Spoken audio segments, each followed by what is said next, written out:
Arsenal won again, and they did so at a canter.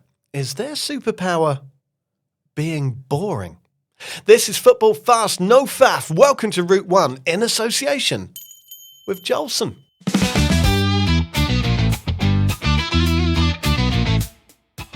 Arsenal beat Olympiacos last night in what I think we can safely call a game of limited jeopardy that was skillfully managed throughout. The Greek side was starved of possession, could only rack up an XG of 0.5. It was a game, in fact, described by Arsenal writer Tim Stillman as not massively different to the Port Vale match. And this is what Arsenal do. It's why I said in the summer, they'll probably win the title. They are defensively strong, they are structurally stable. When they have a bad day, it's really not that bad. I don't even think we've seen the best of them yet. I guess you could call them boring, if you like. Depends if you find winning boring or not. I would rather refer you to the words of Sun Tzu. The good fighters of old first put themselves beyond the possibility of defeat, and then waited for an opportunity of defeating the enemy. At least, I think that's Sun Tzu. Maybe Mourinho. Anyway, Tim Stillman, you were at the game last night. What do you think? Is Arsenal's superpower being boring?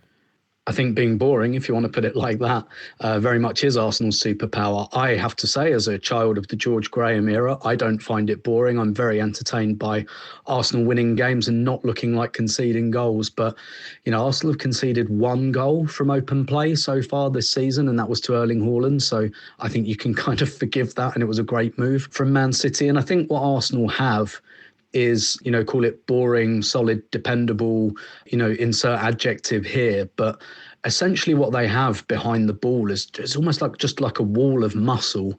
So even if you take the ball up Arsenal, there's Saliba, Gabriel and Urian Timber. Usually the left back's gone for a bit of a walkabout in Ricardo Calafiori. And then there's Declan Rice as well. So even against Newcastle, when Arsenal are really, really chasing for a goal, they've gone to a back three. Jacob Murphy briefly threatens to get away, and Declan Rice has gone after him like a golden retriever and just won the ball back. And, some of it's like smart tactical positioning, but actually it's a lot of quite boring stuff, like running a lot. Mourinho does that. Rice does that. All of Arsenal's midfielders do that, really. Ødegaard does it. And that is something you can absolutely rely on with Arteta's Arsenal. Every single player will sweat blood, particularly when they don't have the ball. Tim Stillman can be found all over the place, but he's got a new column out today on Arsblog. It's well worth checking out, and there's a link just down there in the episode description. Starting a new business can be incredibly daunting. I've done it 3 times now. It still gives me the heebie-jeebies. However, my most recent venture, this one, was a lot less stressful thanks to Jolson. They're a B Corp certified commercial law firm, which means they're committed to using their business as a force for good through their social and environmental performance, while also, being really, really good at what they do. From startup to exit, everything in between, they've worked with brands like Innocent, Proper, Addison Lee, Tenzing and Lucky Saint, to name just a few. And Jolson are offering 10 viewers of this show a free legal consultation with one of their lawyers on issues relating to fundraising, IP, manufacturing, partnership agreements, or employment issues.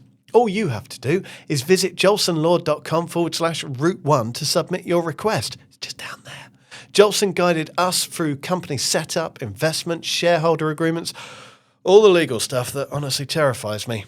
So if you want stress-free expert legal advice for your business, check out www.jolsonlaw.com. They are proud sponsors of this week's Route 1 and next week's Route 1, which they're getting for free because I was off ill for the first couple of days. Anyway, you'll find all of those details in the episode description. When Frank Lampard left Chelsea for the last time with a win percentage of just 9%, it seemed as if it was the end of his managerial career. Now, Lampard had done enough in his first job with Derby to convince the Blues to make him their first English manager since Glenn Hoddle.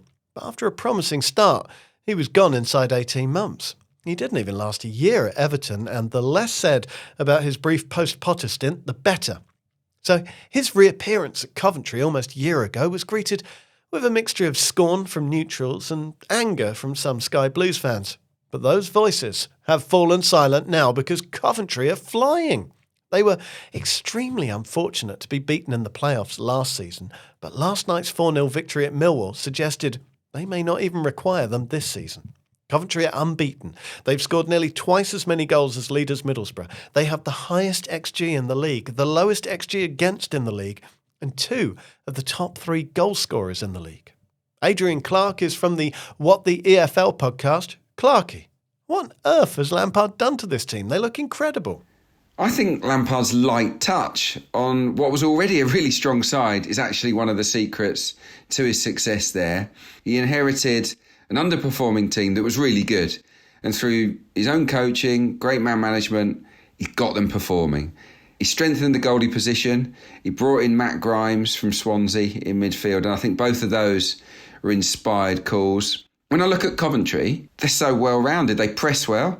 No one's had more shot-ending high turnovers. But they're also a great counter-attacking team. They defend well. Only one error's cost a shot so far this season. They can pass it. And of course, they've got Hadji Wright as the main striker. And that was another really good decision from Lampard. He was playing on the left. He's moved him up front. And that is reaping its rewards. A word of warning, Coventry do have a small squad and 1 or 2 key players are out this weekend. But I'll tell you what, if they're close in January, I would be staggered if Coventry's owners don't back him with a large kitty to spend. So in summary, he knew he had a good team already and he's made them better with some gentle tweaks and a passionate drive to succeed. Frank Lampard didn't need to take the Coventry job. He really, really wanted it. And he backed himself to succeed. And that's paying off. And you can find Adrian Clarke and Sam Parkin and Matt Davis-Adams on the excellent podcast What the EFL. Tino Livramento is set to miss between 6 and 8 weeks with a knee ligament injury sustained against Arsenal. Now, that's a tough blow for Livramento, but given that he's already missed a year with an ACL injury while at Southampton, he, Eddie Howe and Newcastle fans might actually see 2 months as not a bad result given the initial fears. From one in-form England international to another, how well is Marcus Rashford doing at Barcelona? He's crashing screamers off crossbars, assisting goals from pinpoint corners, and last night he laid on an assist for Ferran Torres that was so meticulously measured. It was like watching Ronnie O'Sullivan pot a long red. He's averaging a goal or an assist every 88 minutes for Barcelona, and it will only cost them £26 million to make that move permanent.